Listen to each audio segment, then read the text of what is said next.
Tapi bagaimana kontribusi ilmu non hukum terhadap proses hukum, itu juga saya nantikan, objektif. Dan yang keempat adalah transparan. Benar, ini bukan semata-mata kita memberikan kepercayaan kepada lembaga-lembaga terkait untuk bekerja, tapi kita berharap ada komunikasi dari mereka. Transparansi menjadi tolok ukur keempat yang saya harapkan bisa terrealisasi. Tuntas, menyeluruh, objektif, transparan. Itu harapan. Kalau saya boleh berhitung, hari ini kira-kira yang terrealisasi yang mana? Hanya satu, yaitu tuntas.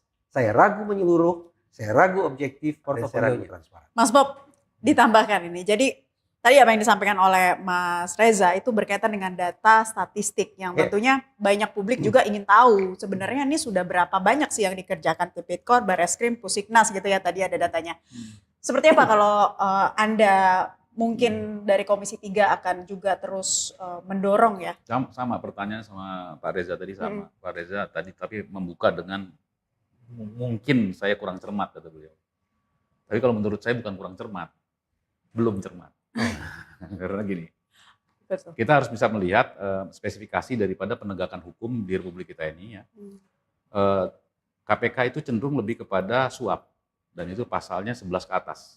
Pasal 11 di Undang-Undang Tindak Pidana Korupsi. Kemudian di Kejaksaan itu lebih cenderung kepada pasal 2, pasal 3 yang sekarang sudah diganti menjadi 603, 604 sampai 607, 5 pasal. Sudah diganti, artinya existing pasal 2, pasal 3 yang begitu multitafsir dan sebagainya, yang dipegang oleh lebih banyak dipegang oleh Kejaksaan, itu sudah mulai bergeser ke DAP 03, penghitungan kerugian negara dan sebagainya, untuk menghindari apa? Menghindari kriminalisasi.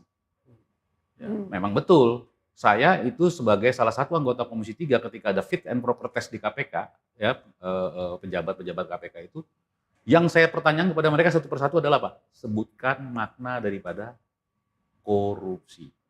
Kan sederhana itu sebenarnya pertanyaan saya. Tapi kemudian saya minta kembangkan makna dalam perspektif Anda. Gitu. Artinya apa? Bahwa korupsi itu kan memang moral bejat dan rusak dan luas.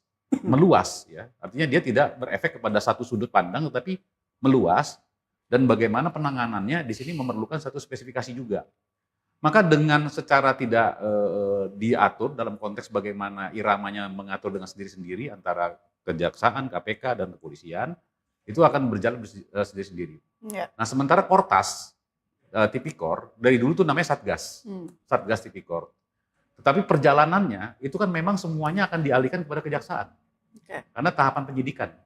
Mabes Polri itu hanya berwenang untuk tahapan penyidikan. Nah kemudian Kortas Tipikor itu kan Perpres 2024. Ya, jadi memang tidak selama daripada Kejaksaan atau KPK yang selama ini intens. Nah, tetapi Mabes Polri itu cenderung lebih menangani kepada persoalan-persoalan perkara yang terkait dengan Kamtipmas. Nah, seperti itu. Nah, maka dari ketiga ini saya menyatakan tadi dalam pembukaan prolog saya ada kebahagiaan tersendiri. Ya kalau tadi Mas Reza menyatakan adanya perselisihan atau gesekan maupun juga seperti lomba kompetisi. Nah kompetisi inilah yang menurut hemat saya ini merupakan bagian daripada kebutuhan bangsa kita hari ini dalam rangka bagaimana menuntaskan kejahatan tindak pidana korupsi ini. Sebenarnya korupsi ini kalau kita belajar daripada tentang mentality, ini memang akan kita lihat, kalau kita bisa melihat subur sekali nih. Terus kemudian bagaimana melakukan pemberantasan dan sebagainya? Perlu ketegasan dari seorang pemimpin. Nah hari ini Presiden Prabowo Subianto sudah menerapkan penegasan seperti itu, maka oleh karenanya semakin banyak ya penindakan dibandingkan pada pemerintahan yang sebelumnya. Gitu loh. Dan sekali lagi, banyak pun pendekatan kuantitatif harus disertai dengan pendekatan kualitatif. Penyelesaian perkara-perkara itu harus betul-betul menerapkan sistem skema due process of law. Jadi jangan sampai justru melawan hukum yang pada akhirnya nanti celah-celahnya seperti tersangka FA sekarang ini. Ya kan? Nah, bisa terjadi seperti ini kan celah-celah sehingga apa? Seseorang bisa saja dihukum, bisa saja tidak dihukum atau lepas daripada jeratan hukum. Karena apa? Karena peluang-peluang itu pola-pola penegakannya jelas-jelas sudah memiliki itikat yang jauh daripada asas proporsional profesional kita, Oke. yaitu bagaimana mencapai meminimalisir daripada tindak pidana korupsi seperti itu. Oke. Sedikit tambahan juga apa yang disampaikan oleh Mas Reza tadi bahwa benturan antar lembaga memang sangat wajar Ya. terjadi. Yang penting semuanya bisa menunjukkan rapornya Betul. masing-masing. Betul. Kompetisi yang positif untuk mengungkap kasus-kasus korupsi Iya. itu justru baik yang diharapkan oleh publik. Yang penting celahnya jangan bisa dimanfaatkan oleh lembaga Betul. penegak hukum sendiri. Iya. Catatan dari kasus ini yang menjerat FA seperti apa untuk kedepannya nantinya Komisi 3 akan terus mendorong pihak kepolisian? Ya, yang pertama, ini kan kita bicara FA-nya dulu sebagai mantan Jampitsus. Ya, dalam konteks ini kita akan meminta kepada pihak kejaksaan untuk ke depan tegakkanlah proses hukum yang adil dan bijaksana.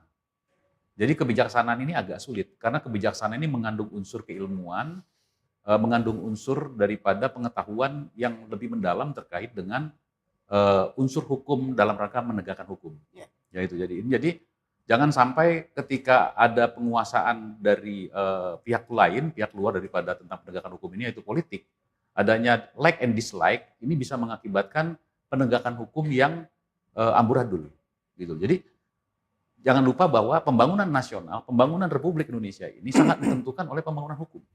Nah, siapa yang membangun hukum ini adalah lembaga penegak hukum sebagai legal structure. Nah, legal structure ini harus betul-betul memahami betul substansi daripada apa yang menjadi bekal para aparat-aparat penegak hukum ini, ya terutama di kejaksaan hari ini, ya kan? Ya. Transparansi dan akuntabilitas. Ya. Oke. Contohnya tim 9. Ya. Setiap tahapan, setiap proses harus menyampaikan kepada publik, ya kira-kira seperti apa. Ya dibentuklah jubir satu. Ya. Ya, Oke. mendorong untuk dibentuk jubir satu, untuk menyampaikan sudah sampai di mana. Karena mengingat ya bahwa ini juga terkait dengan lembaga marwah daripada institusi Kejaksaan Agung. Karena Oke. seharusnya seorang FA kemarin itu sebagai orang yang selalu membanggakan gedung bundar tidak seperti ini, Ya. atau Jampitsus sebagai Jampitsus, beliau harus menyatakan bahwa sekalipun dia menyatakan bahwa ini adalah kriminalisasi atau ini adalah tidak benar, saya tidak merasa melakukan seperti itu, tapi dia harus menjunjung tinggi tentang institusi. Oke. Ya kan? Ya. Karena institusi ini harus dijunjung tinggi. Itu sebenarnya yang kita harapkan sebenarnya dari Ya.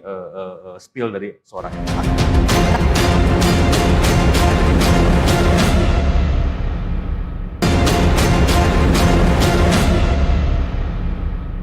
Terakhir, pertanyaan singkat untuk masing-masing narasumber. Mas Reza, komitmen dan catatan kritis Anda agar kasus mantan Jampitsus ini tidak anti klimaks.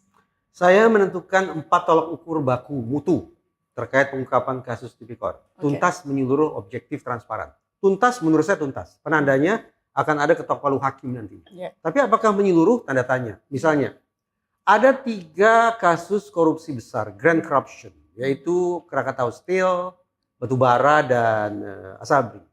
Mungkinkah nanti yang duduk di kursi terdakwa hanya 2? Berarti menyeluruhkah itu? Tanda tanya.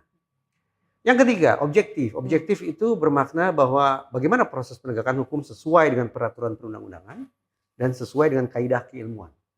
Yang saya harapkan dalam pengungkapan kasus termasuk TPPU bukan hanya kehadiran ilmu hukum di situ. Karena toh itu terwakili oleh jaksa, oleh hakim, oleh advokat. Ya. Tapi bagaimana kontribusi ilmu non hukum terhadap proses hukum itu juga saya nantikan. Objektif. Dan yang keempat adalah transparan. Benar, ini bukan semata-mata kita memberikan kepercayaan kepada lembaga-lembaga terkait untuk bekerja, tapi kita berharap ada komunikasi dari mereka.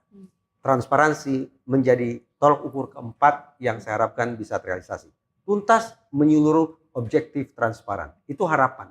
Kalau saya boleh berhitung, hari ini kira-kira yang terrealisasi yang mana? Hanya satu, yaitu tuntas. Saya ragu menyeluruh, saya ragu objektif, dan saya ragu transparan. Ditambahkan, Mas Bob? Ya. Saya hanya menambahkan saja, Ya. menyeluruh maksudnya Mas Reza tadi adalah tentunya tidak hanya berkutat pada 3 perkara tadi. Karena apa? Karena dapat diduga bahwa TPPU dalam konteks temuan kilogram emas dan uang yang begitu besar, yang sangat amazing sekali jumlahnya ya, dan sangat kecil kemungkinannya kalau hanya dari 3 perkara tersebut. Ya karena apa? Perkara ini kan tentang, Mas Reza menyatakan menang dan kalah. Bagaimana caranya menang? Dan kemudian bagaimana memenangkan itu? Siapa yang punya kewenangan untuk menang? Ya tentunya tersangka sendiri yang punya kewenangan untuk memenangkan sesuatu itu tadi. Dan untuk memenangkan itu ada satu rewards atau ada tax di situ yang akan kemudian diterima oleh seorang tersangka tadi itu, FH tadi. Artinya apa? Dimungkinkan bahwa ada perkara-perkara lain yang terkait dengan temuan TPPU yang kemarin ditemukan oleh Kortas Tipikor Mabes Polri. Jadi menyeluruh di sini dalam konteksnya harus berkembang. Ya, harus berkembang dan konteks ini tentunya secara proporsional dan profesional disampaikan kepada publik tahapan-tahapannya. Ya karena apa? Temuan ini belum tentu selesai pada kondisi yang kemarin saja. Boleh jadi masih ada temuan-temuan lain, terlebih sekarang ini sudah banyak alat-alat yang canggih untuk menyimpan segala harta kekayaan, apakah itu melalui money crypto, apakah itu melalui nomini-nomini dan sebagainya. Bahkan upaya-upaya nomini pun juga sudah dilakukan oleh tersangka FA sebagaimana yang disampaikan bahwa itu adalah usahanya, ada kegiatannya, bahwa uang itu ada. Itu kan sebenarnya proses intercept terkait dengan apa yang dilakukan itu adalah yang disebut dengan layering dan itu terbukti tadi. Nah, saya kira sekali lagi bahwa kita harus mensupport. Kalau kami akan terus mendukung support kepada kedua institusi baik itu Kortas Tipikor Mabes Polri tapi sudah selesai karena sudah mengalihkan kepada kejaksaan. Kemudian hari ini kita akan fokus kepada kejaksaan, akan mensupport ya kepada Jaksa Agung, Jampitsus maupun juga elemen-elemen lain yang ada di Kejaksaan Agung. Kita akan nantikan bersama seperti apa nanti proses hukumnya berjalan. Mas Reza Indragiri Amril, Mas Bob Hasan, terima kasih sudah bergabung di Gestur. Publik tidak butuh formalitas di atas kertas atau kompromi di bawah meja. Yang dinanti adalah satu hal, pembuktian di bawah ruang sidang yang transparan. Karena di hadapan hukum tidak ada tahta yang terlalu tinggi untuk disentuh dan tidak ada privilege yang boleh menggadaikan keadilan. Equality before the law harus tegak atau kepercayaan publik runtuh selamanya. Saya Naila Husna pamit undur diri. Selamat malam, sampai jumpa.